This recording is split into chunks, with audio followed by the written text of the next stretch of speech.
Bonjour.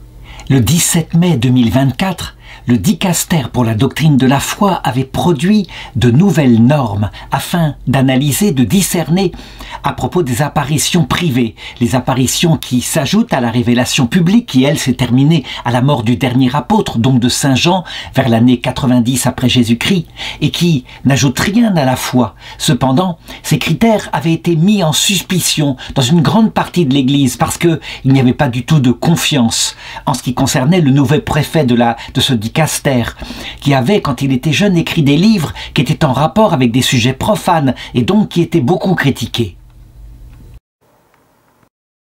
Ces critères qui étaient confiés aux évêques s'établissaient selon 6 degrés, depuis le sommet, qui était ce qu'on appelle le nihil obstat, ça veut dire pas d'obstacle, qui est un degré de reconnaissance, enfin pas de reconnaissance définitive, mais en tout cas le fait qu'il n'y a pas d'obstacle, que tout semble positif, que les feux verts sont là selon tous les critères possibles, jusqu'au degré le plus bas, à savoir la reconnaissance en non-origine surnaturelle, une apparition qui serait véritablement condamnée par l'Église pour plusieurs raisons. Par exemple, parce que les fruits spirituels sont totalement négatifs, comme une désobéissance à l'Église, un éloignement des vertus de religion, et puis, d'autre part, éventuellement, des hérésies.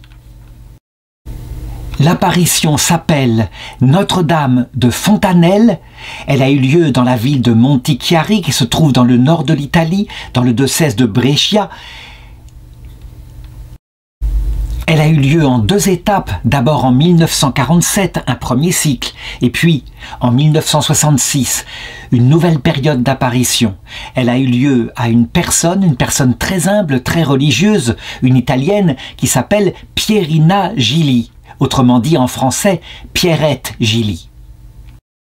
Et donc, en août 2024, selon la norme émise par la DDF, Monseigneur Pierantonio Tremolada, l'évêque de Brescia, a envoyé ses conclusions au préfet de la Congrégation pour la doctrine de la foi, le cardinal Victor Manuel Fernandez, qui a confirmé son discernement avait été bien fait. Et donc, tout au long de cette vidéo, je vais montrer le mécanisme du discernement tel qu'il doit être pratiqué maintenant, éventuellement sur ce modèle, par d'autres évêques dans le monde entier. Mais d'abord et avant tout, il faut que je resitue, dans le cadre de la révélation tout entière, l'existence de ce genre d'apparitions privées venant des saints, comme la Vierge Marie, qui est au-dessus de tout, qui est la Vierge Immaculée. Il faut se rappeler que nous sommes sur terre pour un certain temps, que c'est une vie passagère, que ce n'est pas le vrai monde, que la Vierge avait dit à Notre-Dame de Lourdes, enfin, lors de l'apparition de Notre-Dame de Lourdes, elle avait dit le premier jour de l'apparition à Sainte Bernadette, « Je ne te promets pas de te rendre heureuse en ce monde, mais dans l'autre ». Ça ne veut pas dire que nous devons chercher la souffrance, mais ça veut dire que le Seigneur, parfois, avec la Vierge Marie, sa mère, à qui il a confié notre salut, en nous la donnant comme mère à la croix, eh bien, il peut arriver que le ciel nous envoie certaines épreuves, le but étant de nous éduquer. On peut dire globalement que la vie terrestre est une sorte de premier degré de purgatoire, un peu comme l'avait vu le prophète Jacob, le petit-fils d'Abraham, avec cette échelle dressée. Les pieds étaient sur terre, la tête était au ciel, et le premier échelon de cette échelle, c'est la vie terrestre. Quel est le but de Dieu? Eh bien, nous faire acquérir certaines qualités indispensables pour ce qui est le sommet de l'échelle, on pourrait appeler le 7e ciel, à savoir la vision béatifique, voir Dieu face à face, pas seulement l'humanité du Christ, Dieu s'est incarné, mais sa propre divinité, face à face, sans aucun obstacle. Évidemment, pour voir un tel Dieu, le créateur de l'univers, qui a manifesté à la croix l'immensité de son cœur, de son amour et de son humilité, on le comprend bien, c'est impossible, on ne peut pas le voir sans mourir à soi-même. Voilà pourquoi, eh bien, le sommet de l'éducation terrestre consiste non seulement dans l'acquisition de la charité, un amour pour ce Dieu, évidemment, auquel on est reconnaissant pour ce qu'il a fait pour nous, mais il faut l'autre qualité qui va avec, qui est représentée par le cœur percé de Jésus, par l'eau qui coule humblement, parmi le sang qui lui symbolise sa charité. Eh bien, c'est une mort à soi-même, une sorte de kénose. L'eau, c'est le liquide le plus humble qu'on puisse imaginer. mais qui est indispensable à la vie. Sans eau, rien ne peut pousser, pas de charité. Et donc, on le voit bien, l'apprentissage de la terre consiste à nous apprendre à grandir dans la charité, l'amour de Dieu et l'amour du prochain, un amour surnaturel fondé sur la grâce de Dieu, et à acquérir une charité qui aille jusqu'à la mort à soi-même. Si le grain de blé tombé en terre ne meurt pas, il reste seul, mais s'il meurt alors, il devient capable de supporter la vision béatifique, oui, de ne pas fuir devant le cœur de Dieu manifesté lumineusement à notre entier dans le paradis, et que nous ne pourrions pas supporter si nous avions en nous la moindre dose d'orgueil et d'égoïsme. À partir de là, l'Église, bien évidemment, quand une apparition vient du ciel, va commencer par discerner, par un critère ultime, un critère qui véritablement est inimitable. On peut le dire, si une apparition venait par exemple du démon, qui pourrait très bien se faire passer extérieurement pour un ange de lumière, le démon arriverait à tout imiter à peu près, même un début de douceur dans les paroles, mais il n'arriverait pas à imiter cette obéissance parfaite, humble, qui ne cherche pas à se mettre en avant, qui est prête, même si l'Église semble se tromper en condamnant, qui est prête à obéir, à se soumettre, en faisant confiance parfaitement à Dieu. Parce que Dieu, s'il le veut, évidemment, il peut manifester quand il le veut la vérité d'une apparition. Il l'a fait à Fatima, par exemple, où les enfants désespérés étaient méprisés, critiqués et même quelquefois emprisonnés par les autorités franc-maçonnes du Portugal. On demandait humblement un miracle pour prouver les choses, et ce miracle a eu lieu. Le 13 octobre 1917, le soleil s'est mis à comme danser dans le ciel. Les gens l'ont vu, ils étaient des milliers, et véritablement l'apparition a pu être reconnue par l'Église officiellement. Donc, à partir de cette vision, analysons ce qu'il s'est passé et commençons par la première chose, qui est cette petite Pierina Gili, née en 1911. C'est une petite fille italienne. Il faut savoir que dans le nord de l'Italie, à cette période-là, il y a beaucoup de pauvreté, beaucoup de misère. L'Italie est un peuple d'émigration. Les gens partent parce qu'ils n'arrivent pas à vivre.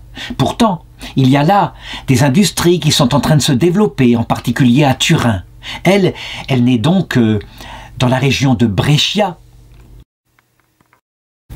de parents qui sont agriculteurs, qui sont des chrétiens fervents. Et bien sûr, le malheur très vite la rattrape, puisque, alors qu'elle n'a que 3 ans, eh bien la guerre 14 éclate. Son père bientôt est mobilisé. Il sera fait prisonnier durant la guerre 14.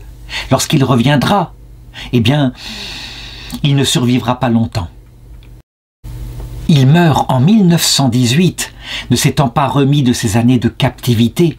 Et donc, elle a 7 ans, elle est ainsi, avec ses frères et sœurs, la responsabilité de sa femme, de sa mère, qui est une femme héroïque, qui bientôt, évidemment, ne pouvant pas assumer les enfants, va se remarier.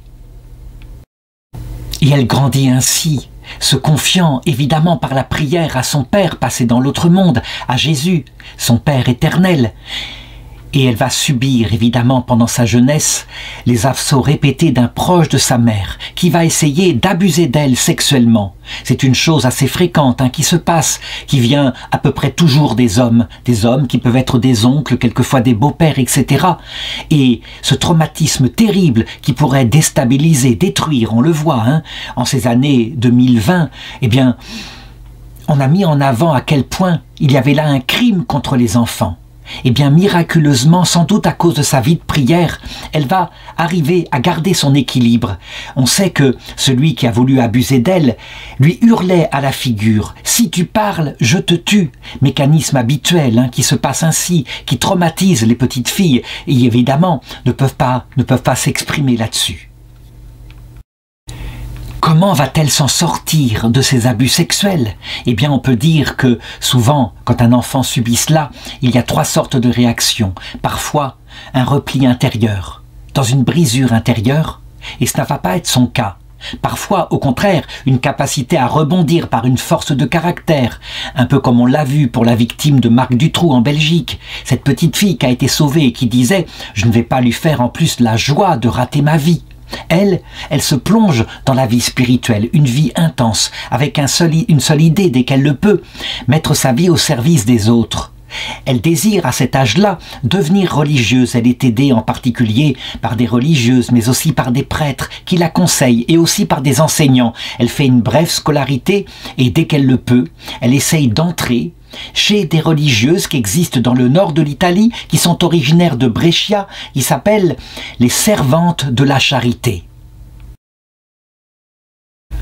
Elles ont été fondées au cours du XIXe siècle par une jeune femme de la noblesse de Brescia, donc de sa région, qui va se révéler étonnamment proche spirituellement de ce qu'elle a vécu. Elle est morte depuis longtemps, hein. Elle est morte en 1855, à l'âge de 42 ans simplement, cette fondatrice, qui s'appelait Sainte Paola di Rosa.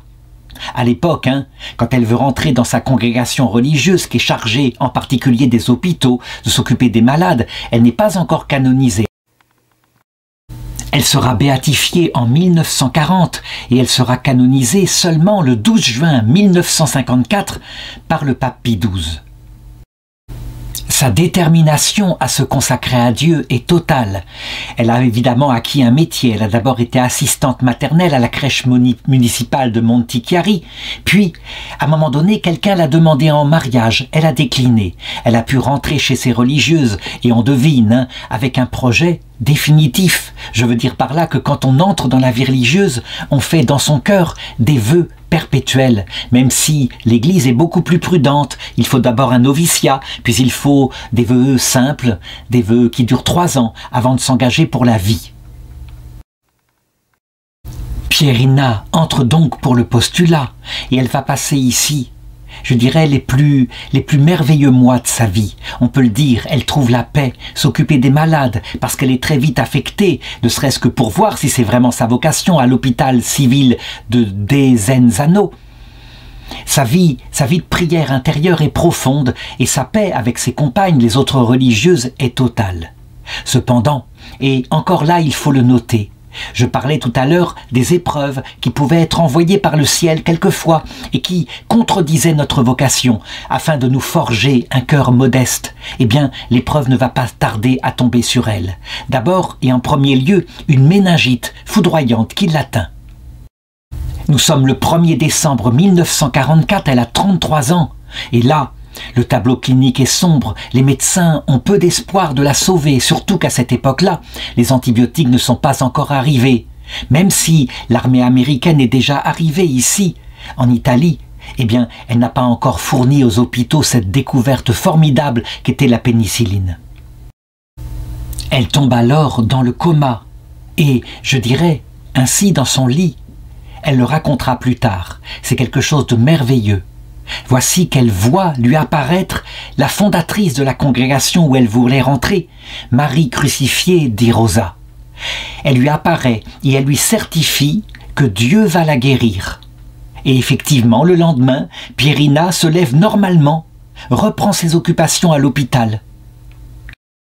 La guérison est absolument stupéfiante et les médecins, d'ailleurs, seront eux-mêmes stupéfaits par cela, bouleversés. Donc, il faut ici commenter en disant la première apparition qu'elle a eue était donc non pas la Vierge Marie, non pas le Christ, mais cette petite sainte morte à 42 ans, qui était un peu sa mère spirituelle, et dont je voudrais ici donner quelques détails tout de même un peu plus développés sur sa vie. En effet, c'est un destin absolument parallèle.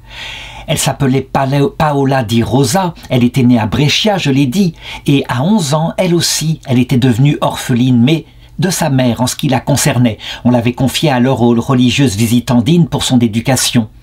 À 17 ans, elle avait rejoint son père dans la gestion de la famille et elle commençait à s'intéresser à la condition des ouvrières, en particulier du côté de celles qui travaillaient à la filature de son père. Lorsqu'il y avait eu en 1836 une épidémie de choléra, eh bien, elle s'était dévouée complètement et elle avait découvert sa nouvelle vocation, s'occuper des plus pauvres et en particulier des malades. Si bien que son père, constatant la piété extraordinaire de sa fille, l'avait aidée avec ses capitaux à fonder quelque chose, une sorte de petite communauté pour l'assistance, l'éducation de la jeunesse. Et c'est ainsi qu'à moins de 30 ans, elle avait fondé les Servantes de la Charité, qui bientôt s'étaient développées dans l'Italie, avaient été éprouvées par l'empereur d'Autriche Ferdinand en 1844.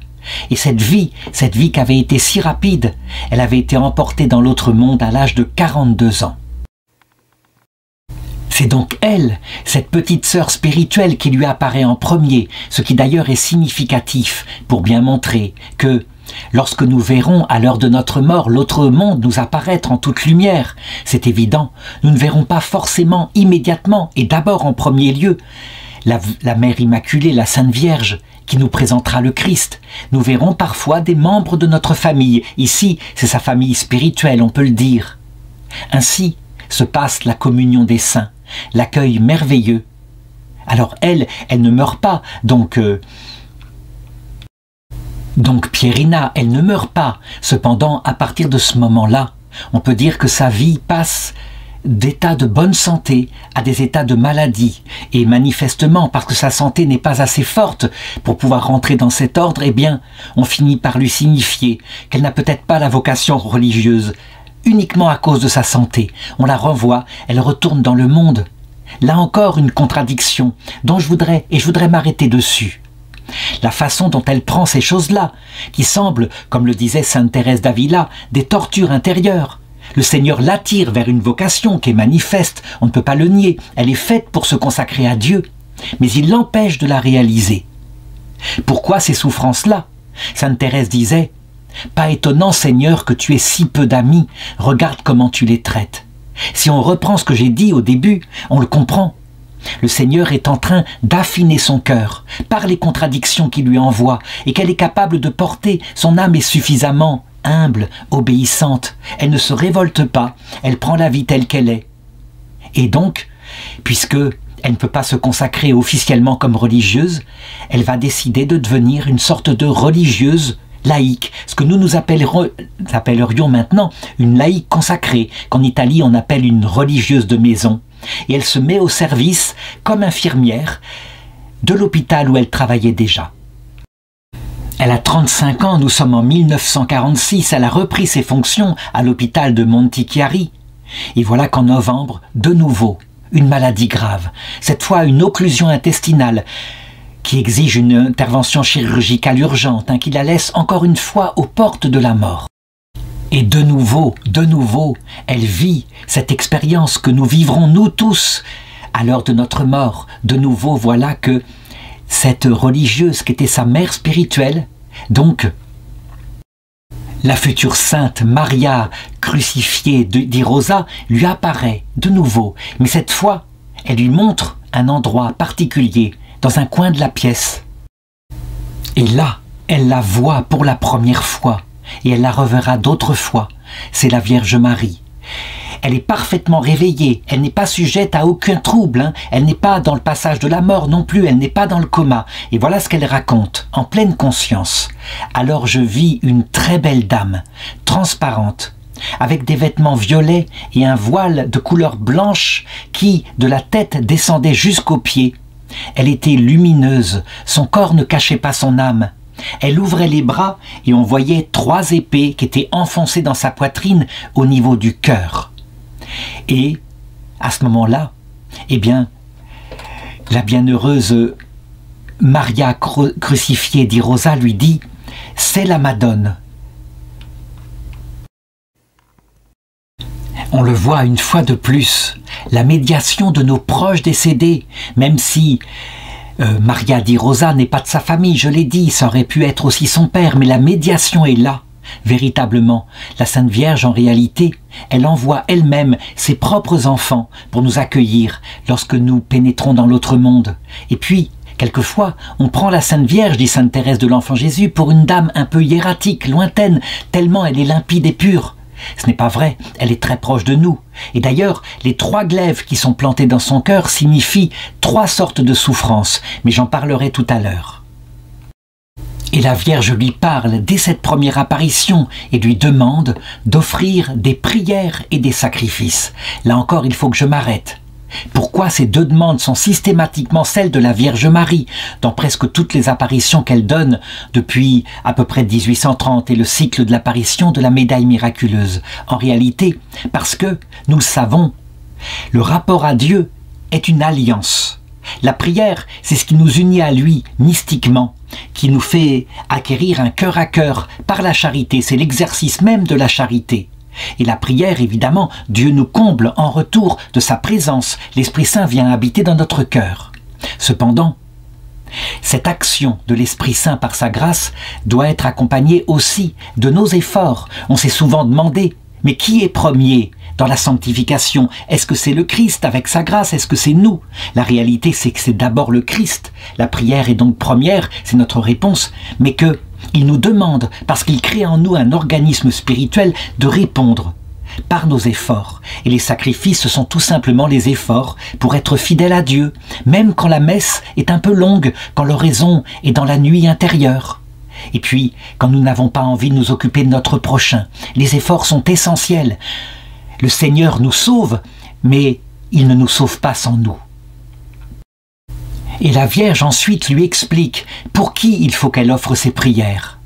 Et les trois glaives ici sont expliquées par la dame en question.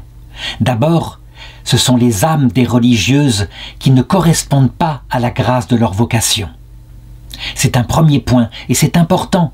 Il faut se souvenir effectivement qu'à cette époque-là, nous sommes à la fin de la Seconde Guerre mondiale, il y avait des personnes qui rentraient dans la vie religieuse, quelquefois parce que n'étant pas faites pour le monde, mais qui n'avaient pas du tout d'appel de Dieu et qui quelquefois déshonoraient leur vocation. On voyait par exemple des religieuses enseignantes se comportant avec très grande dureté par rapport aux enfants, tout simplement parce qu'elles étaient elles-mêmes malheureuses, étant probablement faites pour le mariage. Deuxième glaive, les religieuses qui se livrent au péché mortel. Et on sait à quel point, en 1947, la chose, eh bien, la Vierge la voit déjà, présente dans le cœur de ceux qui se consacrent à Dieu. La chose va exploser de manière surprenante au point que l'Église elle-même ne s'y attendait pas, à partir des années 60, où on verra des milliers de religieuses, des milliers de prêtres défroquer complètement, quitter la vocation. Qu'on se souvienne de l'image tout à fait significative et désolante de la petite sœur Sourire, une religieuse contemplative, dominicaine, consacrée à Dieu, elle qui avait chanté la chanson « Dominique, Dominique, Dominique » à propos de Saint Dominique, et qui, je dirais, à un moment donné, envoya balader sa vocation pour vivre une vie de malheur. Peut-être qu'elle poussa, sans doute, jusqu'à un moment donné, se suicider, n'ayant plus de sens à sa vie. C'est le deuxième glaive qui perce le cœur de la Sainte Vierge. Et le troisième, les prêtres qui se sont rendus insignes de leur sacré ministère. Nous, en 2024, nous pouvons deviner ce qui s'est passé à partir de cette période-là, surtout à partir des années 60, lorsque, avec la crise de la libération sexuelle, on a vu des prêtres ne pas être fidèles à leurs vœux de célibat et leurs vœux de chasteté. Ils ne font pas de vœux de chasteté, disaient-ils, nous faisons juste un vœu de célibat, et ils en profitaient, pour certains d'entre eux, pour avoir des maîtresses, et quelquefois pire. Oui, ce sont des blessures qui, non seulement là, prennent leur sens. La Vierge était blessée, elle voyait les choses depuis le ciel, mais qui a explosé au visage de l'Église dans les années 2000, et qui là, pour nous, est quelque chose de très concret. Une remarque cependant, peut-on dire qu'actuellement la Vierge souffre au sens réel du terme? La réponse, en fait, si on est strictement théologien, c'est qu'on le sait, la Vierge actuellement est dans la vision béatifique. Ça veut dire que elle est dans la béatitude. Il n'y a pas de place dans son cœur pour la souffrance. Cependant, pour nous faire comprendre à quel point elle nous aime profondément et elle travaille à notre salut, elle ne peut pas évidemment apparaître dans cette béatitude totale alors qu'elle est chargée de nous conduire vers la vie éternelle et donc elle emploie le même langage qu'emploie le ciel lorsqu'il veut signifier quelque chose que nous allons pouvoir comprendre en langage de la terre, à savoir des glaives de douleur qui traversent son cœur. Ça ne veut pas dire que la Vierge est indifférente, ça veut dire en réalité qu'elle a souffert terriblement à la croix, comme le Christ a souffert de tous nos péchés actuels, et que la souffrance évidemment englobe toutes les offenses, toutes les choses négatives qui sont faites ensuite au cours de l'histoire. Et la Vierge Marie, la Madone, conclut cette première apparition en recommandant à Pierina particulièrement la sanctification des prêtres. Elle le dit, « Si les prêtres sont saints, bien des âmes se sanctifieront. » Et à l'inverse, si les prêtres se comportent mal, bien des âmes vont vers la voie de perdition. Évidemment, nous pouvons le voir, par exemple avec les dégâts terribles qu'a fait la crise des abus sexuels, par exemple dans cette région qui était restée profondément catholique, qu'était l'Irlande, avec, à un moment donné, quand le comportement de certains prêtres, une minorité, a été dévoilé, eh bien, l'apostasie, ou plutôt, oui, une façon par toute une jeunesse de quitter pour la première fois la pratique religieuse et la foi catholique. C'était quelque chose de terrible, hein. Donc, on pourrait se dire que les souffrances de l'Église militante sur la terre, sont signifiées par cette apparition de la Vierge, qui est un peu l'image de l'Église. Et donc, il faut continuer pour voir la suite. En effet, le temps passe ainsi de cette façon-là. Et voici que le 1er juin 1947, donc un peu plus de 6 mois plus tard, voici que la Vierge lui apparaît une seconde fois. Et cette fois, les 3 glaives qui étaient plantés dans son cœur ont été remplacés par 3 roses de 3 couleurs différentes qui sont posées sur sa poitrine. Il y en a une blanche, il y en a une rose et il y en a une jaune. Les 3 épées, quant à elles, sont tombées par terre, ce qui semble indiquer que, eh bien, la souffrance qui transperçait le cœur de la Vierge a disparu, a été réparée par quelque chose. Et donc Pierina immédiatement demande simplement à la Vierge de lui expliquer la signification des 3 roses. Et elle le dit. La rose blanche signifie l'esprit de prière. La rose rose signifie l'esprit de sacrifice. Et la rose jaune d'or signifie l'esprit de pénitence. Là, évidemment, les théologiens se sont penchés là-dessus pour se demander, mais est-ce que c'est une théologie mystique solide? Est-ce que la Vierge donne quelque chose que de grands théologiens comme sainte Thérèse d'Avila auraient pu confirmer? La réponse est oui, manifestement. Lorsqu'on regarde les progrès que nous effectuons dans la vie spirituelle après notre conversion, et c'est vrai, en premier lieu, il y a notre pureté d'intention. Quand nous nous convertissons, évidemment, que la grâce est descendue dans notre cœur, au début, on ne peut pas aimer Dieu de façon entièrement pure. On l'aime parce que tout d'un coup, il a bouleversé notre vie. Il nous donne des plaisirs spirituels par sa présence. Et puis, il stabilise une vie qui peut-être avant était dans l'athéisme, ne croyait en rien, et qui, tout d'un coup, sait qu'il y a une vie éternelle. Donc, l'intention des jeunes convertis est comme une rose blanche. Ils prient de tout leur cœur et leur intention est de se conformer au Christ. Oui, il y a une pureté du cœur là-dedans. Cependant, disait sainte Thérèse d'Avila, au bout d'un certain temps, la grâce de ce qu'il y a de nouveau disparaît peu à peu et la messe devient plus lourde à suivre, la prière plus difficile à être fidèle. On entre dans ce qu'on appelle une nuit intérieure, nuit des sensations. Quelquefois, on se demande pourquoi le Seigneur nous envoie de telles épreuves. C'est là qu'interviendra l'esprit de sacrifice, cette rose, à savoir qu'il faut tenir dans la fidélité. Le Seigneur, en général, il nous connaît, il nous a comblés de biens spirituels dans la première étape, la rose blanche. Mais dans la rose, il faut tenir et s'offrir à Dieu, aller tout de même à la messe, donner des temps pour le chapelet, s'occuper des autres. Je l'ai dit tout à l'heure, il n'y a pas de vie spirituelle sans un effort porté par la grâce. Nous ne sommes pas des pélagiens, mais c'est un effort tout de même qui vient de nous avec l'aide de Dieu. Enfin, la rose qui est jaune d'or, la rose la plus belle de toutes, eh bien, elle signifie l'esprit de pénitence. Qu'en est-il ? Il peut arriver à un moment donné que le ciel nous envoie des épreuves beaucoup plus profondes, qu'on appelle la nuit de l'esprit. Il se cache à notre âme, nous ne savons plus ce qu'il nous veut. Nous avons quelquefois même l'impression que nous n'allons pas aller au paradis. Cette épreuve terrible ne touche pas seulement, je dirais, une sorte de désir sensible de rester fidèle à Dieu, mais carrément la compréhension de ce que Dieu nous veut. C'est pour ça qu'on appelle cette deuxième nuit, avec saint Jean de la Croix, la nuit de l'esprit.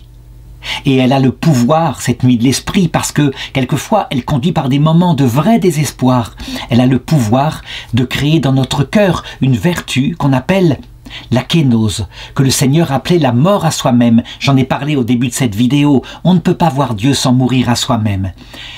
Un cœur qui aime jusqu'à ne recevoir rien, aucun bénéfice de la part du Seigneur et qui aime simplement de tout son cœur, fidèlement, dans cet esprit de pénitence totale, eh bien, on peut le dire, il est totalement purifié. Et alors, la prière qu'il offre est capable de payer toutes les offenses que Dieu subit, que la Vierge Marie subit de la part des religieuses qui n'ont pas la vocation, de la part de celles qui sont en état de péché mortel, de la part des prêtres qui ne sont pas fidèles à leurs vœux de chasteté, les 3 glaives dont j'ai parlé tout à l'heure. Oui, la prière d'une seule âme étant morte à elle-même, qui s'offre ainsi en sacrifice, efface toutes les offenses. On rejoint ici toute la spiritualité, par exemple à Fatima, quand la Vierge avait dit « Beaucoup d'âmes vont en enfer, parce qu'il n'y a personne qui prie et qui se sacrifie pour elles. » La réalité très concrète, c'est que les prêtres, cette génération de prêtres dont la Vierge parlait ici, qui commençaient à rentrer dans la vocation quelquefois, qui naissaient vers les années 1947, qui maintenant ont atteint plus de 80 ans, qui vont passer dans l'autre monde. Comment seront-ils sauvés? Comment les offenses terribles qu'ils ont faites seront-elles pardonnées? Eh bien, peut-être simplement parce que Pierina, qui est maintenant dans l'autre monde, qui est morte en 2011, avec la Vierge Marie, les accueillera. Et quand ils verront le sacrifice qu'elle a offert pour laver les offenses terribles qu'ils ont faites, alors, eux, bouleversés, tomberont à genoux, demanderont pardon.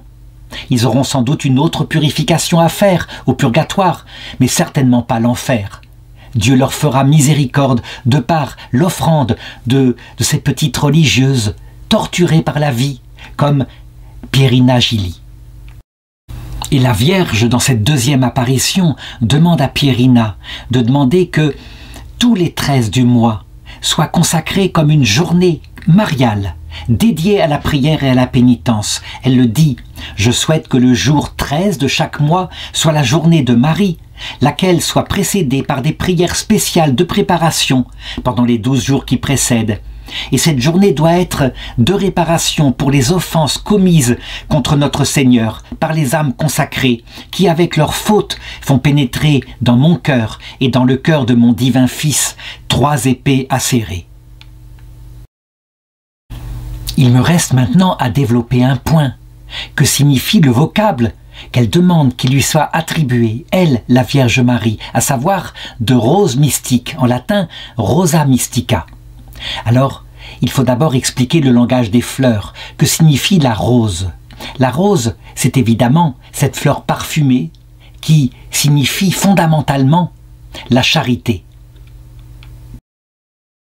Il était normal que la plus belle des fleurs, la plus parfumée, signifie la vertu qui est au sommet, qui donne valeur à toutes les autres vertus. L'Église l'a suffisamment développée. Le Christ le dit lui-même, le sommet c'est la charité. Et la charité c'est pas simplement la bienfaisance auprès des malades, ce que pratique Pierina. C'est une vertu théologale qui nous fait aimer Dieu dans le cœur à cœur de l'amitié et même, quelquefois pour ceux qui osent davantage, des épousailles mystiques. Ça veut dire un cœur à cœur, un peu comme si notre âme était l'épouse de Dieu et Dieu était l'époux de notre âme. Il n'y a pas de plus belle analogie, évidemment, que signifier ainsi l'amour de Dieu, intime, connaissant son cœur, que celle d'un jeune couple qui se sont mariés et qui sont unis profondément. À partir de la charité, qui est donnée par l'Esprit Saint qui vient habiter dans notre cœur, vont apparaître toutes sortes de vertus. Voilà pourquoi, même si la Vierge ici ne donne que 3 couleurs, donc le blanc, le rose et le jaune d'or, il y en a bien plus. Elles sont un peu comme des pierres précieuses qui orneront notre vêtement spirituel dans la vie éternelle. On les appelle en particulier les dons du Saint-Esprit, qui peuvent être plus ou moins développés selon les saints, mais il y a aussi les fruits du Saint-Esprit. Ça veut dire que chaque âme est un peu comme un trésor, comme une galaxie, oui on pourrait le dire, les galaxies qu'on voit dans le ciel, qui sont uniques, qui ont une forme et une brillance unique. Chaque âme est absolument unique. Déjà notre visage extérieur est unique, hein. Nous pouvons tous nous reconnaître, mais pour l'âme, les différences sont encore plus grandes. Donc, des milliers de pierres précieuses comme cela, que je pourrais citer par exemple pour sainte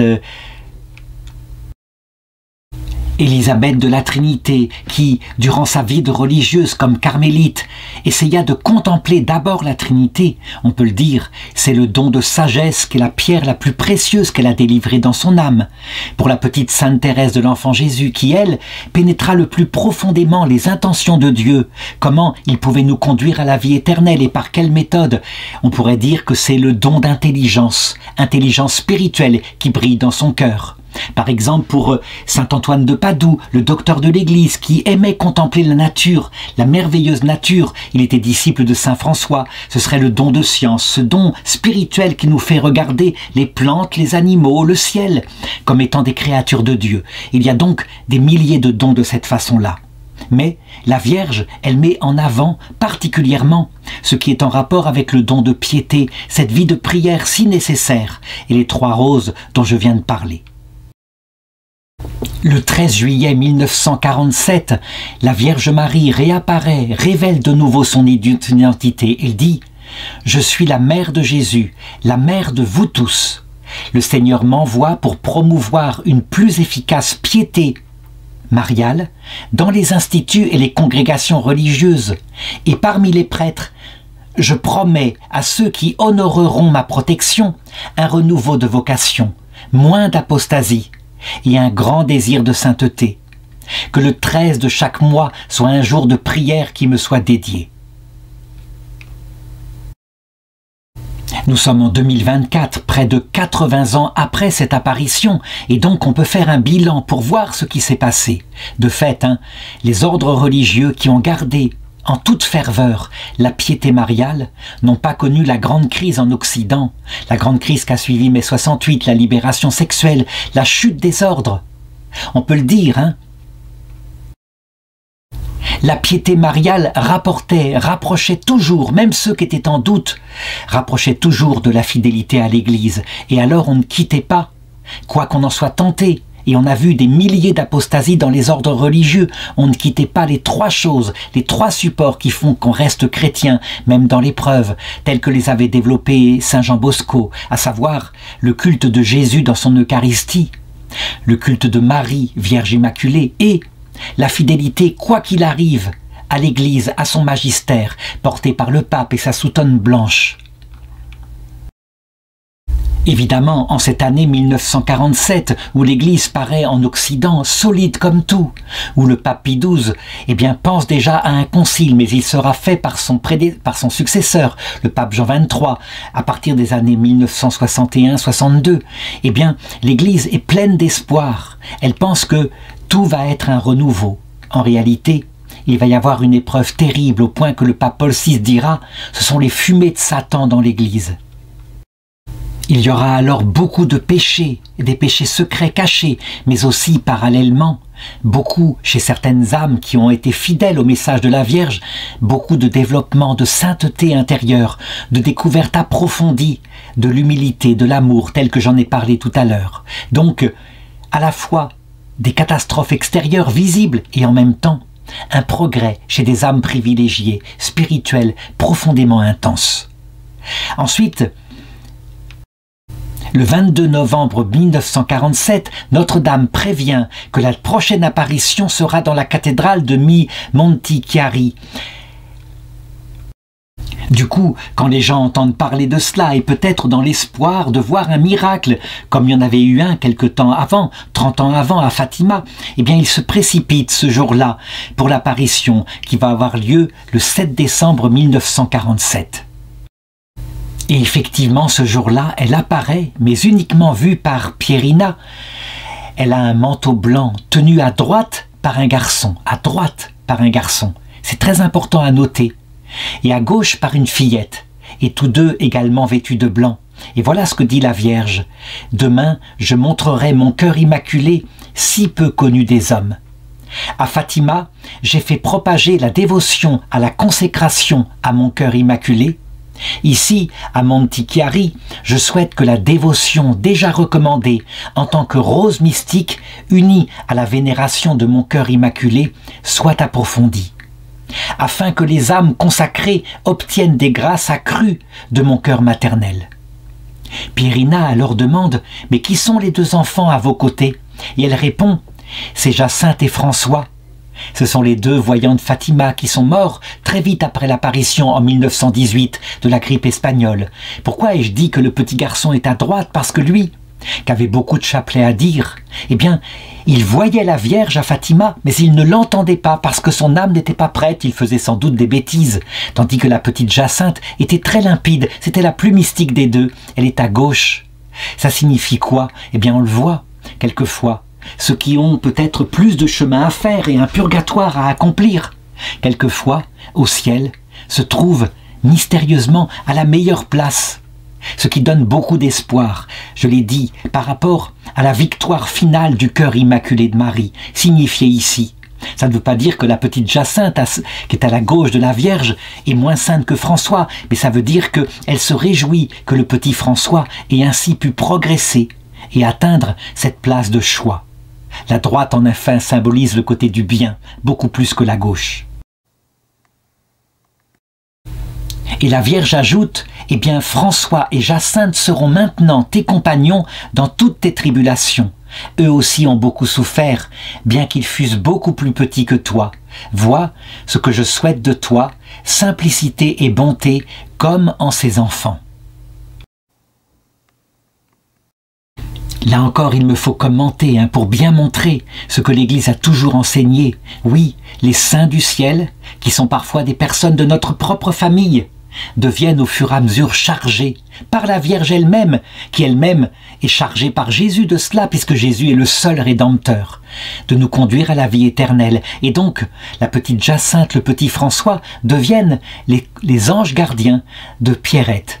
Nous, quelquefois, très concrètement, nous avons comme anges gardiens, et les anges peu à peu s'effacent, notre grand-père, notre grand-mère déjà décédés, qui sont passés par la vie terrestre, et qui donc, sachant très bien ce qu'elle est, sont chargés de nous mener à la vie éternelle, en distribuant avec intelligence les joies et les épreuves qu'il faut, pour que notre cœur, au bout du compte, soit prêt à aller directement au paradis. Et le lendemain, le 8 décembre, le jour de l'Immaculée Conception, eh bien, voilà que la Vierge tient sa promesse. Il faut remarquer que c'est aussi la date où la Vierge est apparue à l'île Bouchard en France, une apparition qui, manifestement, sera un jour reconnue aussi. Et la Vierge se montre sur un grand escalier blanc, orné des deux côtés de roses blanches, rouges et dorées. Qu'est-ce que signifie cet escalier? C'est l'échelle de Jacob, Ce sont les étapes progressives de notre purification jusqu'à ce que nous entrions dans la vision béatifique. La Vierge est là, c'est elle, la reine de cet escalier, donc chargée par le Christ de nous purifier, de nous faire monter cet escalier blanc. Pourquoi? Parce que c'est lié à une apparition que raconte saint Alphonse de Ligorie. Il vit qu'au début de l'Église, il y avait une échelle rouge qui menait au ciel, et cette échelle rouge était aiguisée comme des lames de rasoir. Des moines extraordinairement courageux ou des martyrs se lançaient sur elle, voulaient la monter de toute leur force pour atteindre la vie éternelle. Et souvent, ils tombaient lourdement sur le sol, ils se coupaient les mains, les pieds, ils tombaient du sang. Quelquefois, c'était parce qu'ils pratiquaient des ascèses absolument terribles. Certains restaient 40 jours sans manger et d'autres vivaient sur une colonne, parce qu'ils pensaient que, pour obtenir le royaume des cieux, il fallait tout sacrifier. Ils avaient bien raison, mais ils étaient quelquefois un peu orgueilleux. Ils apprenaient l'humilité par leur lourde chute. Cette échelle rouge est difficile. L'autre échelle était blanche. C'est l'escalier de la Vierge Marie, où là, on apprend par son enseignement que ce qui est le plus important, la plus grande ascèse, plus que les sacrifices qu'on pourrait faire, c'est l'acquisition de l'humilité, l'obéissance à l'Église. Rien ne résiste à l'humilité quand elle est poussée jusqu'à l'obéissance à cause de notre amour pour Dieu et pour le prochain. Elle obtient la vie éternelle immédiatement. L'échelle blanche passe par des épreuves, évidemment, mais beaucoup plus douces. On n'a pas besoin de tomber lourdement pour apprendre à être humble. On l'apprend en se conformant à l'image de la Vierge Marie. Quelles sont les roses blanches, rouges et dorées qui entourent, hein? Et il faut remarquer, rouge, pas rose. Pourquoi? Parce que ce sont les saints du ciel, toutes les vierges et les saints qui travaillent avec la Vierge Marie pour notre salut et qui cette fois ont atteint la plénitude de la purification, donc la blancheur pour signifier la pureté absolue de leur cœur. Ils ne vivent que pour Dieu et pour nous emmener à la vie éternelle. La rose rouge pour signifier que leur humilité est totalement en feu. Ils aiment Dieu et nous-mêmes de tout leur cœur. Et la rose dorée pour signifier qu'ils sont morts à eux-mêmes. Étant passés par la grande épreuve, ils n'ont plus aucune vanité, ils ne se mettent pas en avant. D'ailleurs, je crois que lorsque nous serons confrontés à leur apparition, à l'heure de notre propre mort, nous serons frappés par cela. Conformés au Christ, le Christ qui pour le moment n'est pas apparu, qui s'est effacé devant son Église, il faut le remarquer. Mais le Christ, ce qui nous frappe le premier quand on le voit, c'est que son cœur est brisé. Il a souffert. Et sa charité est celle d'un homme humble. Il ne se prend pas pour supérieur à nous. Il sait ce que c'est qu'être passé par la vie terrestre. Et c'est en cela qu'il devient principe de notre salut éternel. Tellement, quand on le voit, on comprend qu'il nous comprend. Ensuite, la Vierge commence à descendre l'escalier. Et là, elle se met à parler. Qu'est-ce que signifie cette descente, hein? Tout est symbolique, évidemment. Que la Vierge Marie, qui ne quitte jamais la vision béatifique, elle voit Dieu. Mais sans cesse elle vient sur terre, elle descend l'escalier dans chacun des degrés du purgatoire pour nous y rejoindre, y compris sur la terre, dans ce premier purgatoire dont la technique consiste à se cacher. Le ciel se cache à nous pendant un certain temps, le temps de notre vie terrestre, sauf quelques exceptions, comme l'a vécu Pierina. Et la rose mystique, la Vierge Marie dit « Je suis Marie de la grâce, mère de mon défunt fils Jésus. Ici, à Montichiari, je désire être appelée Rose Mystique. Je souhaite que chaque année, le 8 décembre, à l'heure de midi, on célèbre l'heure de grâce pour le monde entier. Par cet exercice, on obtiendra de nombreuses grâces. Qu'on veuille faire part le plus vite possible au pape Pie XII, que c'est mon souhait, que cette heure de grâce soit connue et diffusée dans le monde entier. Celui qui ne peut pas se rendre à l'église pour prier doit prier chez lui à l'heure de midi. Alors il recevra mes grâces.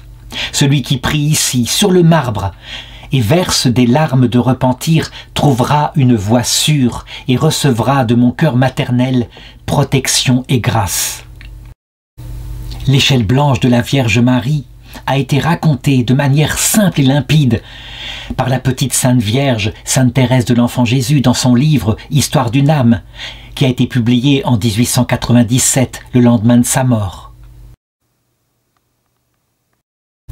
Ce qui est demandé, on le voit, elle l'explique, hein, ce ne sont plus les terribles sacrifices des débuts de l'Église.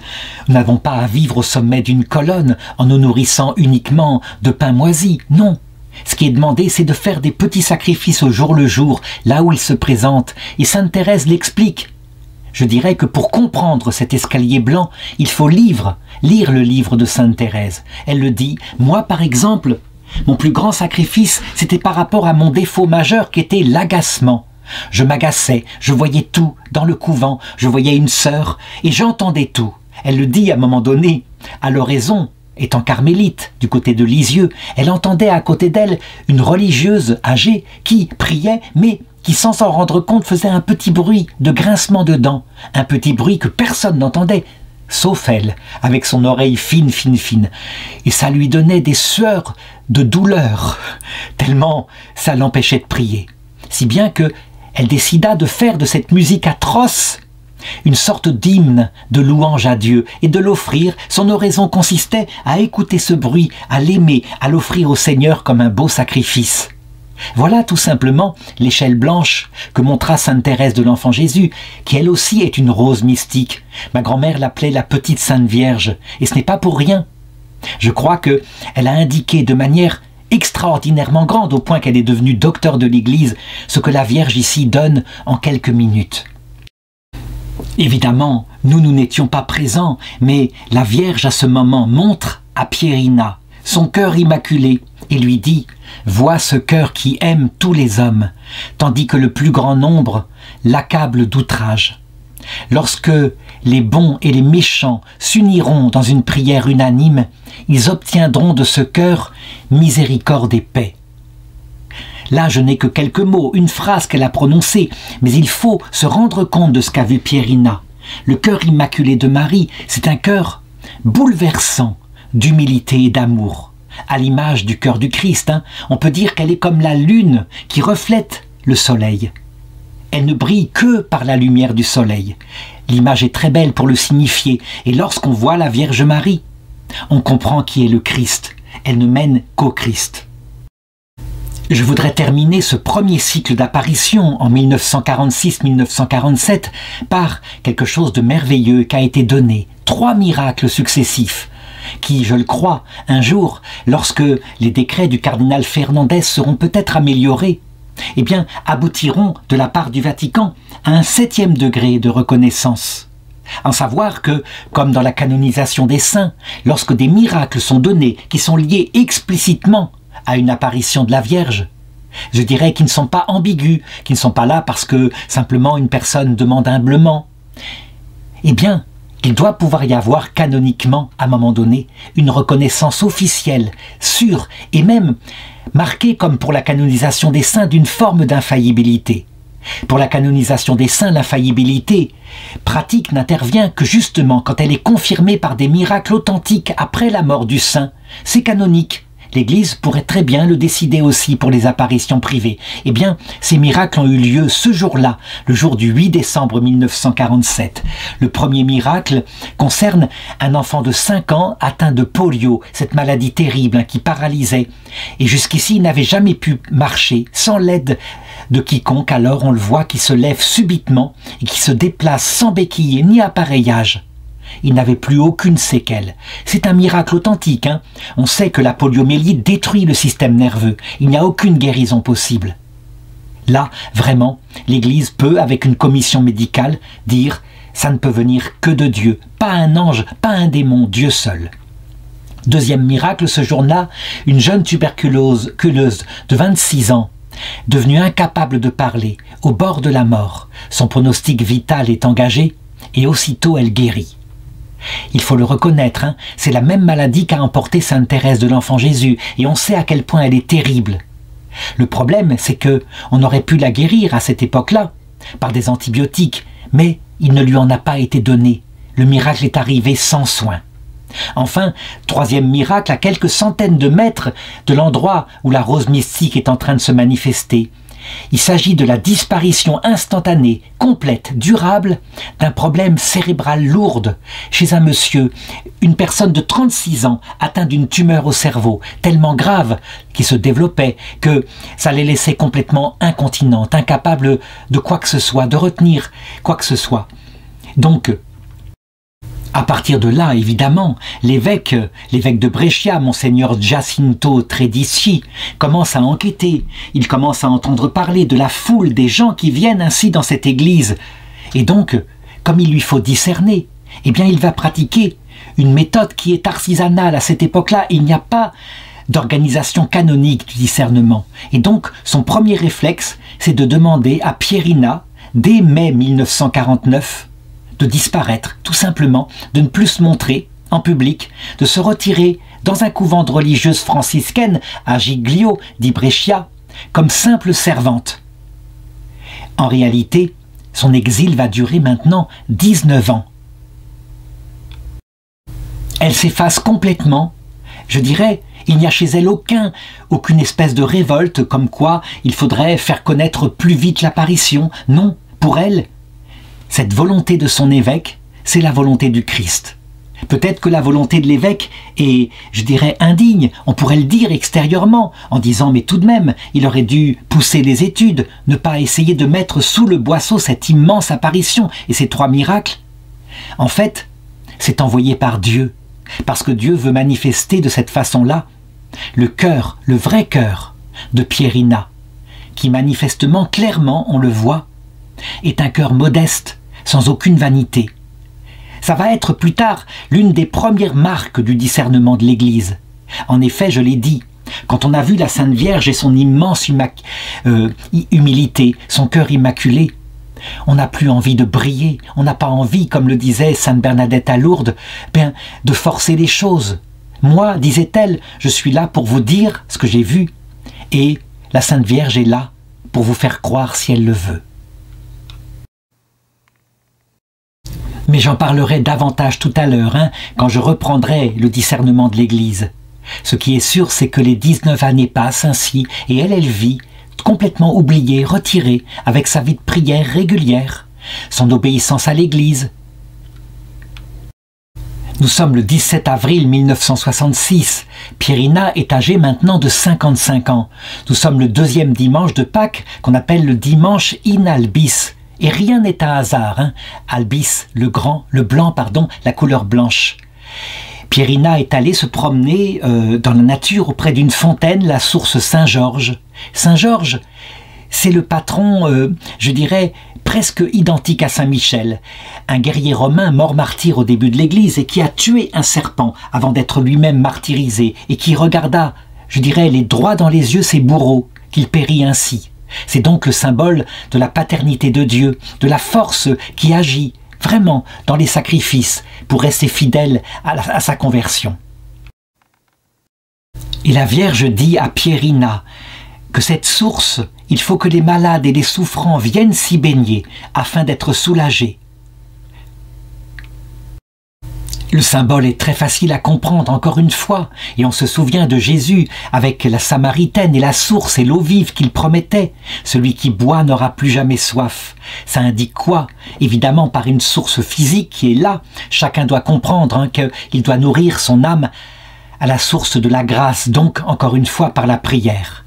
Le 13 mai 1966, de nouveau elle apparaît et elle demande que la fontaine prenne le nom de fontaine de grâce. Donc on le voyait, la signification était évidente.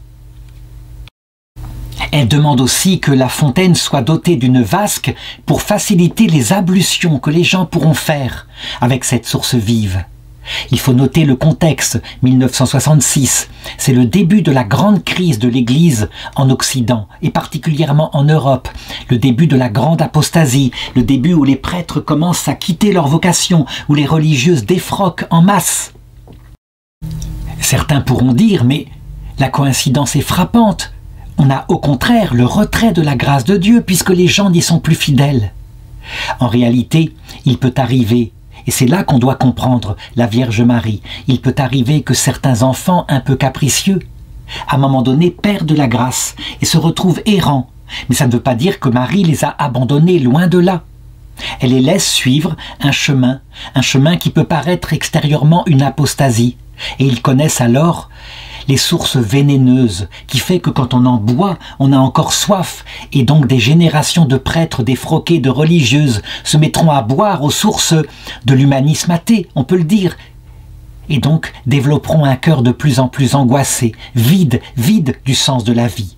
Tandis que pour ceux qui restent fidèles à la Vierge Marie, ici, la source vive est là, et effectivement, la paix est dans les cœurs, y compris pour le destin éternel des pauvres qui ont apostasié, sachant évidemment que la Vierge ne va pas les abandonner, qu'elle va les rattraper, mais à travers un temps de désert intérieur.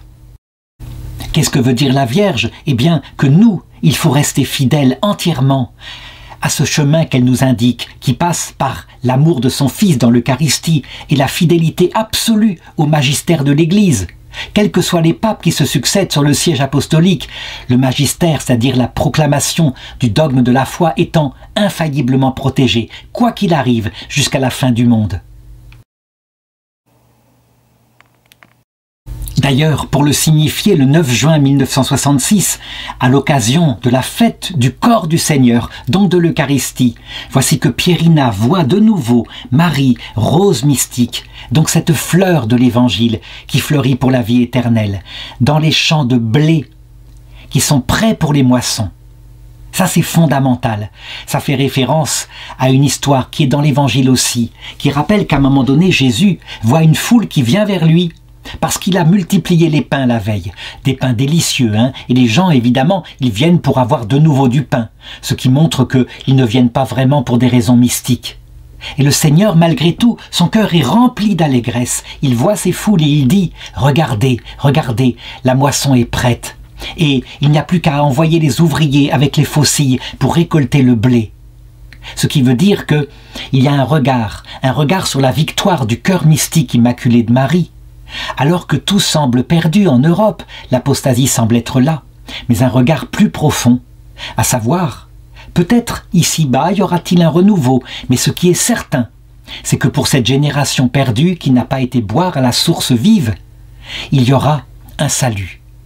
Parce que Dieu fera miséricorde, par un chemin, évidemment, je l'ai indiqué, un chemin qui paraît extérieurement perdu, un peu comme ces pauvres gens, à l'époque de Jésus, qui venaient uniquement pour avoir du pain matériel.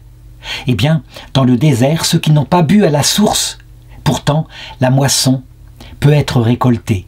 Ils apprennent l'humilité par un chemin qui n'est pas celui qu'aime la Vierge Marie, le chemin qu'a pris Pierina, que nous devons nous aussi suivre, mais un chemin tout de même douloureux, qu'on appelle la croix du bon larron, ou parfois la croix du mauvais larron. La Vierge, d'ailleurs, va donner le symbole de cela en disant « Regardez ce blé, je veux que ces épis deviennent farine pour fabriquer le pain eucharistique. Combien j'aimerais que ce blé devienne pain eucharistique en tant que communion réparatrice. » Qu'est-ce que ça indique? Eh bien, c'est tout le symbole de l'offertoire à la messe, lorsque nous arrivons avec nos journées, 6 jours où nous avons travaillé, nous avons péché, parfois nous avons travaillé pour nous-mêmes, et pourtant le pain est apporté en procession, et là le prêtre le consacre, et il devient le corps du Christ. Cela signifie que nos pauvres vies misérables, où nous péchons beaucoup, nous sommes tellement loin de la Vierge Marie et de son amour, eh bien la Vierge souhaite, et elle le réalisera, que malgré tout, peut-être par le chemin du purgatoire, mais malgré tout, cela finisse bien. Même pour les gens qui n'auront pas bu à la source, que cela finisse évidemment par la transformation lorsque nous verrons le cœur de Dieu. Alors évidemment, l'Église a regardé cela et a dit « mais il pourrait y avoir une interprétation mauvaise qui signifie que nous devenons nous-mêmes Dieu dans la vision béatifique ». La réponse est bien sûr non. Nous devenons unis à Dieu. Un peu comme, je dirais, comme l'amoureux est uni à son amoureuse, quelque chose comme cela. Mais nous devenons vraiment semblables à Dieu parce que nous le voyons au ciel face à face. Puis arrive le 6 août, c'est la fête de la transfiguration de Jésus, lorsqu'il est apparu à Pierre, Jacques et Jean dans la vision de gloire, juste avant sa passion. Et la Vierge demande à Pierina de faire célébrer le 13 octobre la journée mondiale de la communion réparatrice. Mon divin Fils Jésus m'a invité de nouveau à demander l'union mondiale de la communion réparatrice, et que cela ait lieu le jour du 13 octobre, et que soit répandue dans le monde entier la nouvelle de cette sainte initiative qui doit commencer cette année pour la première fois et toujours être répétée chaque année. Qu'est-ce que signifie cet aspect? Eh bien encore une fois, le fait que nous, qui croyons en la Sainte Vierge et qui l'aimons et qui suivons son chemin et qui buvons à sa source, le fait que nous avons la chance de vivre ainsi, eh bien, par notre sacrifice, notre offrande, évidemment, que nous pouvons aider tous ceux qui ne communient pas à la source de la Sainte Vierge, qui s'éloignent d'elle, qui s'éloignent aussi de la fidélité à l'Église. Nous pouvons, par notre prière, leur obtenir le pardon, et donc réparer toutes les offenses. On peut le dire, cette apparition, elle est liée au regard que nous avons maintenant en 2024 sur l'apostasie de la génération de ceux qui naquirent à cette période-là ou qui furent ordonnés prêtres vers 1966. Une génération terrible, en Occident en tout cas. Et pourtant, rien n'est perdu. Ce qui est étonnant, c'est que ce message extraordinairement profond, eh bien, va donner lieu uniquement à l'apparition de 2 toutes petites chapelles placées à l'intérieur d'un grand amphithéâtre qui comprend également la source des grâces, qui est réputée miraculeuse par Marie Rose Mystique, au point que on va appeler ce sanctuaire, donc reconnu cette année en 2024, la Petite Lourdes. C'est étonnant à quel point c'est modeste. Et donc, on n'est pas devant les basiliques grandioses qu'il y a dans la Grande Lourdes. Ce qui montre que, quelquefois, quand la Sainte Vierge décide que le moment du renouveau est venu, alors que tout semble perdu, elle démarre par une toute petite chose, un peu comme le prophète Élie, lorsque la pluie s'était arrêtée de tomber sur Israël et qui dit au roi Achab « Vois-tu un petit nuage ?» Et le roi Achab répond « Oui, je vois un tout petit nuage, gros comme un point, qui monte de l'horizon. » Alors, Élie, qui est l'image de la Sainte Vierge, lui dit « Rentre vite chez toi, car la tempête va arriver et la pluie. » Et peut-être donc, c'est l'annonce d'un renouveau grandiose qui dépend uniquement de la grâce de Dieu. Chaque détail de cette apparition est important, comme par exemple le fait que ceux qui fréquentent énormément ce petit sanctuaire de Monte Carlo, eh bien ce sont des Roms, des gens du voyage. Et ce n'est pas pour rien. Que symbolisent les gens du voyage? Eh bien, un peu comme Abel, il signifie les gens qui savent qu'ils ne sont sur terre que de passage, qui n'ont pas de maison en dur. Ceux qui ont une maison en dur, les agriculteurs, les éleveurs, les sédentaires, signifient ceux qui croient que la terre c'est l'unique monde, qu'il n'y a pas de vie après la mort intéressante, qu'il faut vivre ici-bas, c'est ça qui compte. Quelle va être l'attitude de l'Église? Évidemment, quand en 1966 le nouvel évêque voit les apparitions se reproduire, auprès de cette petite Pierina que son prédécesseur avait demandé de rester en silence, eh bien, lui, qu'est-ce qu'il fait? Il essaye de regarder, de discerner, il ne veut surtout pas étouffer l'Esprit Saint. Il a pour le moment une opinion plutôt favorable, étant donné la simplicité, la limpidité de Pierina, cette femme qui a dépassé 50 ans. Comment se produit le discernement de l'Église à cette époque-là, je l'ai dit, qui est un peu artisanal, on ne sait pas, on n'a pas des critères absolument certains. Eh bien, lui, la première chose qu'il va essayer de regarder, c'est justement le comportement de cette voyance. Se met-elle en avant? Prône-t-elle une obéissance à l'Église? Comment se comporte-t-elle, par exemple, par rapport à la nouvelle liturgie qui va apparaître en 69? Eh bien, on la voit. Elle se comporte dans l'obéissance à l'Église, mais sans tomber du tout dans les abus liturgiques qu'il y aura eu à partir de cette époque-là, lorsqu'à certains moments, on croit qu'il faut supprimer tous les gestes de respect. Quant à elle, elle vit la liturgie de Paul VI de tout son cœur, en gardant les gestes de respect, et du coup, en gardant cette vie contemplative, cet amour de l'Eucharistie. Elle n'a pas de vanité, ni d'autosuffisance, elle ne se met pas en avant, elle ne cherche pas à convaincre que l'apparition qu'elle a eue est vraie. L'évêque lui demande de mettre par écrit ce dont elle se souvient, qu'est-ce qui est arrivé, ne serait-ce que pour que le document puisse être réuni. Et donc on lit dans ses lettres, en la regardant, en regardant la Vierge Marie, je me suis senti fortement attiré vers elle, à l'aimer. Elle était si belle, si bonne, si miséricordieuse, je n'ai pas de mots pour l'exprimer, ce qui fait que mon âme s'est laissée tout entier captivée par elle. Une chose est très significative à une époque où l'Église connaît dans son clergé une certaine crise, où certains, évidemment, surtout dans les ordres religieux intellectuels, ont tendance à apostasier la foi. Elle ne s'occupe pas de cela. Son attitude est un peu semblable à celle de Sainte Thérèse de l'Enfant Jésus, qui a vécu à la période terrible en France où des francs-maçons voulaient détruire l'Église, séparer complètement l'éducation et que les enfants n'entendent plus parler jamais de Jésus. Dans son livre, L'histoire d'une âme, Sainte Thérèse, pareil, n'en parle jamais. Elle est fixée sur Dieu, sur le chemin qui mène à la vie éternelle. Eh bien, Pierina est dans une obéissance simple, paisible à l'Église.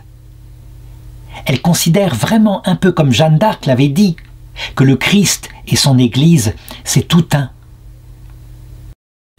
Aucune polémique chez elle, faut-il communier dans la main? Il y a certains évêques à cette époque-là qui estiment qu'on ne doit plus communier dans la bouche. Faut-il communier dans la bouche? Aucune polémique. Elle communie simplement avec des gestes de respect profond.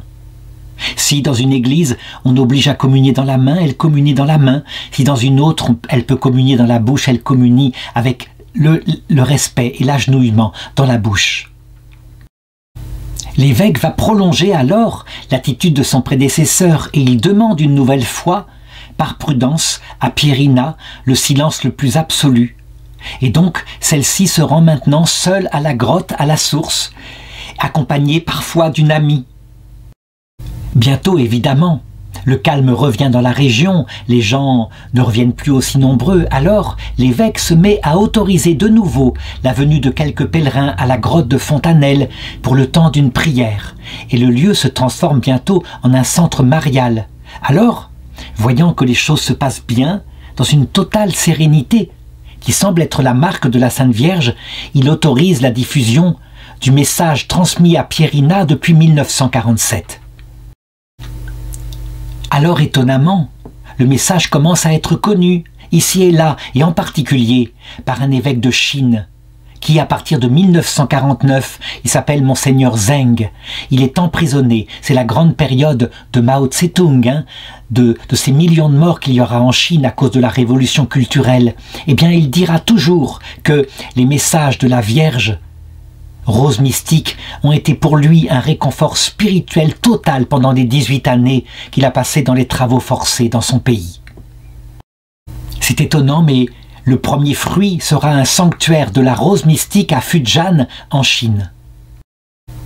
En 1990, alors, eh bien on peut le dire, Pierina a presque atteint 80 ans. L'association de la rose mystique de Fontanelle, encadrée par les autorités ecclésiastiques donc, elle n'est pas reconnue cette apparition, mais elle est entourée pastoralement. Eh bien, on autorise à diffuser le message de dévotion mariale à partir de Monti Chiari. Enfin, tout simplement, tout doucement, sans faire de bruit, s'effaçant de ce monde, en 2011, à l'âge de presque 100 ans, Pierina s'en va pour l'autre monde et décède. 2 ans après, le nouvel évêque de Brescia, Monseigneur Luciano Monari, décide de faire les choses comme il le peut et de lancer une enquête systématique, qu'on pourrait presque dire enquête canonique, même si le droit canon ne prévoit rien, sur les événements. Il veut que tout soit étudié depuis 1947 à 1949 ainsi qu'en 1966, mais que ce soit fait selon l'ordre qu'il essaye d'établir, donc qui consiste à regarder 3 choses. Premièrement, objectivement, ce qui peut être objectivé par les théologiens, le contenu des messages. Est-ce qu'il y a des messages vraiment catholiques? Est-ce qu'il y a au contraire des hérésies?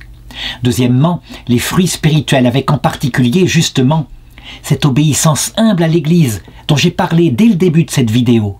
En général, quand il y a révolte, critique, quand il y a langue de vipère dans une apparition, pour un détail ou un autre, où on est gêné, c'est la marque que le démon est présent. Quand on a un trouble par rapport à quelque chose dans l'Église et qu'on le transforme en une sorte de venin purulent qu'on lance un peu, c'est mauvais signe, il faut le reconnaître. Le démon n'éloigne pas les gens fervents d'un seul coup de l'Église, mais peu à peu, sur un doute particulier. Enfin, 3e critère, qui là, pour le moment, n'est pas permis d'être étudié, ne permet pas une reconnaissance canonique définitive. Ce serait d'étudier les miracles qui ont eu lieu directement en lien avec l'apparition. Donc je n'en parlerai pas, puisque, pour le moment, l'Église n'a pas établi, comme pour la canonisation des saints, la capacité de le faire. Regardons simplement plutôt le débat théologique qui a eu lieu. On le sait, le pape François, qui justement devient pape à peu près à cette époque-là, suite à la renonciation de Benoît XVI. Quant à lui, il a une théologie de Marie, qui considère qu'elle est une personne infiniment humble, petite, limpide, qui s'est abaissée toujours devant son Fils. Et en conséquence, il le dit, jamais la Vierge Marie n'a demandé d'être nommée Mère de Dieu, d'être nommée Mère de l'Église, d'être nommée médiatrice de toutes les grâces. Il n'a pas tort. Ce n'est pas la Vierge Marie qui a demandé ça. Jamais elle n'aurait osé s'élever comme cela. Mais c'est parce qu'elle s'est abaissée profondément que le Christ, qui est le seul Rédempteur, l'a élevée à tous ses titres grandioses, l'a élevée même au-dessus d'elle, au point que dans l'apparition de la rose mystique, le Christ n'apparaît pas. Il confie tout notre salut à celle qui nous a donné comme notre mère, et c'est d'ailleurs sous ce titre, la mère de tous les hommes, qu'elle apparaît lors de la première apparition. Donc, il y aurait, pourraient dire certains, une certaine méfiance du pape François par rapport à tous ces titres de gloire donnés à la Vierge Marie. Les théologiens vont donc se pencher sur les divers titres que la Vierge utilise, avec un avocat du diable, pour voir si c'est conforme à la foi.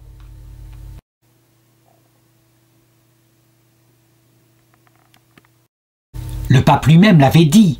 Je n'aime pas ces représentations où on voit le Christ qui est comme un père qui va donner de terribles fessées et la Vierge Marie un peu qui est là, qui retient son bras, qui empêche que le châtiment tombe sur les hommes. Donc une sorte de caricature où il y aurait d'un côté la violence et de l'autre côté la douceur.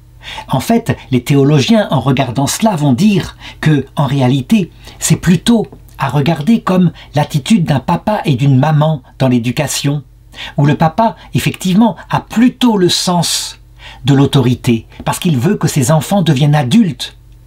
Et la maman est là pour adoucir l'autorité quand elle est trop sévère, mais pas en opposition. Ce n'est pas une caricature, c'est plutôt dans ce schéma harmonieux qui montre la complémentarité entre l'homme et la femme. Certains vont peut-être me critiquer de le faire paraître ici, puisqu'il ne vient pas des chrétiens, il vient des taoïstes, mais il correspond bien à la complémentarité des deux forces, l'autorité et la douceur, qui se réalisent aussi parce qu'elles nous correspondent avec Jésus, notre Père, et Marie, notre Mère. Autre problème théologique qui s'est posé, Marie est-elle médiatrice? Est-ce que le Christ n'est-il pas le seul médiateur, lui qui est Dieu et homme? La réponse c'est que oui, il faut le dire, le Christ est le seul médiateur, mais justement, ce qui caractérise son action, c'est que la première chose qu'il fait, c'est de nous établir médiateurs. Nous devenons des prêtres, selon les deux sens du mot sacerdoce, à savoir d'abord être intermédiaire entre lui et les hommes.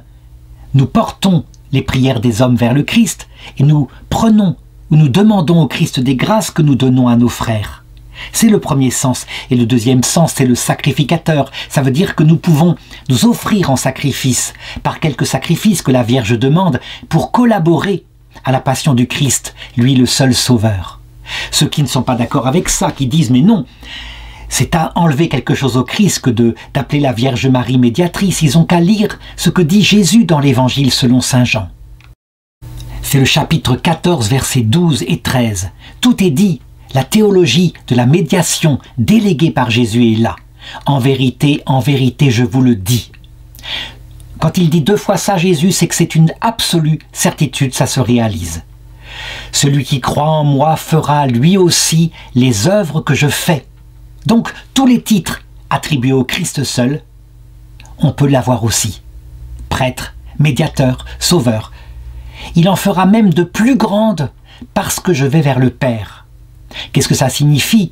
Qu'en réalité, le Christ, le seul médiateur, origine de toute la grâce, est capable, si quelqu'un s'abaisse devant lui, de l'élever non seulement à son niveau, mais de l'élever au-dessus de lui-même, de lui confier des œuvres plus grandes, comme on l'a vu par exemple pour le pape Jean-Paul II, qui a évangélisé 1000 fois plus de monde sur la terre que le Christ durant les 3 années de sa vie apostolique, si fragile et si faible. Voilà comment matériellement ça se réalise, mais aussi spirituellement. Et le Christ continue. « Et tout ce que vous demanderez en mon nom, je le ferai, afin que le Père soit glorifié dans le Fils. » Pourquoi le Christ dit-il sans arrêt? Met-il cela en rapport avec la Trinité? Parce que justement, dans la Trinité, il y a ce rapport d'infinie humilité, où chaque personne met l'autre au-dessus d'elle-même. Nous savons, par exemple, Jésus-Christ, le Fils éternel de Dieu, est absolument de même nature que le Père, coéternel et de même puissance. Et pourtant dans l'Évangile, Jésus dit « Le Père est plus grand que moi ». Et le Père répond « Je l'ai exalté, je l'exalterai encore ». Voilà les relations d'infinie humilité dans la Trinité. Eh bien, Dieu, parce qu'il ne change pas, agit de la même façon avec nous. Donc le titre de médiatrice est accepté par l'Église dans ce sens-là.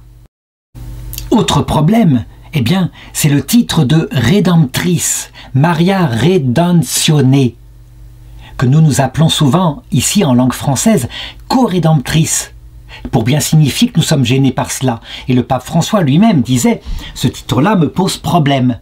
Donc, la commission théologique s'est penchée là-dessus, sachant qu'il y avait un problème. Pouvait-on dire que Marie était rédemptrice alors qu'il n'y a qu'un seul rédempteur, c'est Jésus-Christ?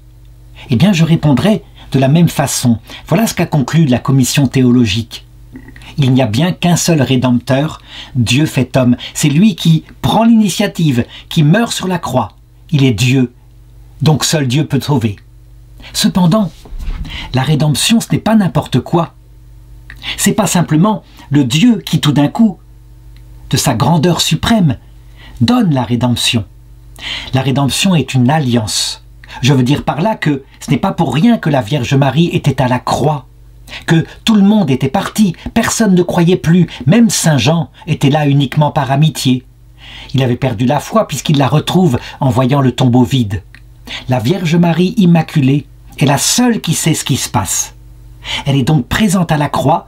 Le Christ offre tout son oui, son consentement à l'humanité pour reprendre l'alliance brisée par Adam et Ève. Qui répond à ce oui pour créer l'alliance nouvelle? C'est la Vierge Marie. Elle répond oui parce qu'elle sait ce qu'elle fait. Elle est lucide sur ce qui est en train de se passer. Elle est maîtresse d'elle-même tout en souffrant terriblement. Or, pour qu'il y ait alliance, il faut bien qu'il y ait deux. L'alliance était l'image du mariage. Si le mari, le jour du mariage, dit « oui, j'accepte de t'épouser » et que la femme répond rien, il n'y a pas mariage. Il faut les deux. Il y a donc un rédempteur unique et une co-rédemptrice, la Vierge Marie, qui nous représentait. Nous n'étions pas là. Nous nous avons trahis et nous trahissons toujours. Mais elle nous représentait. Donc ce titre-là sera considéré comme, sous ce sens-là, absolument conforme à l'Évangile. Évidemment, il ne faut pas établir la Vierge Marie comme étant Dieu, l'Esprit Saint incarné, venu sur terre, ayant toujours existé, et étant rédemptrice avec le Christ. Là, ça serait hérétique, évidemment.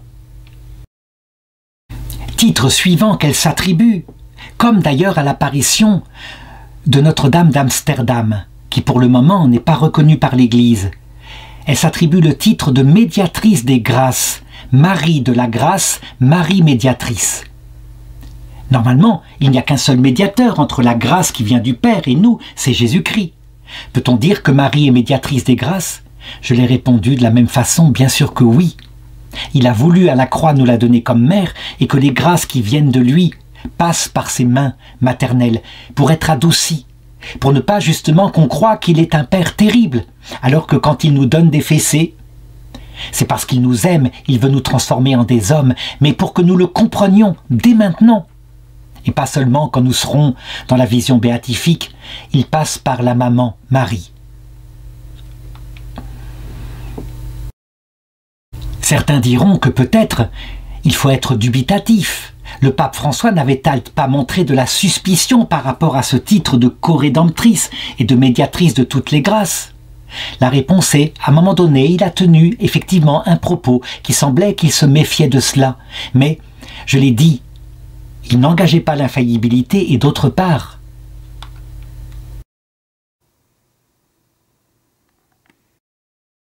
il y avait une autre façon de lire ce qu'il avait dit, à savoir que, oui, effectivement, Marie n'a jamais demandé ces titres-là. C'est son fils qui l'a dit à Fatima. Je veux faire connaître le cœur immaculé de ma mère. Et c'est ainsi que le 8 juillet 2024, l'étape historique a été franchie pour le diocèse de Brescia dans la reconnaissance par le Vatican, par le dicaster de la doctrine de la foi et Monseigneur, le cardinal Fernandez. L'apparition reçoit donc, signale l'évêque, le plus haut degré de reconnaissance qui, dans le droit canonique produit par ce cardinal, a été donné au pouvoir des évêques. Ce qui me frappe le plus, c'est à quel point cela se fait dans la paix, dans la joie. Une marque de la Sainte Vierge, comme si le document produit par le dicaster de la doctrine de la foi avait effectivement donné aux évêques un instrument solide qui leur permettra de discerner. On voit aussi à quel point on est loin de tout ce qui paraît actuellement sur Internet, qui se multiplie, où la suspicion est lancée de plus en plus violemment contre le magistère de l'Église, contre l'autorité de l'Église, dans une apparence de pseudo-obéissance quelquefois, qui se montre en fait profondément destructrice de l'Église.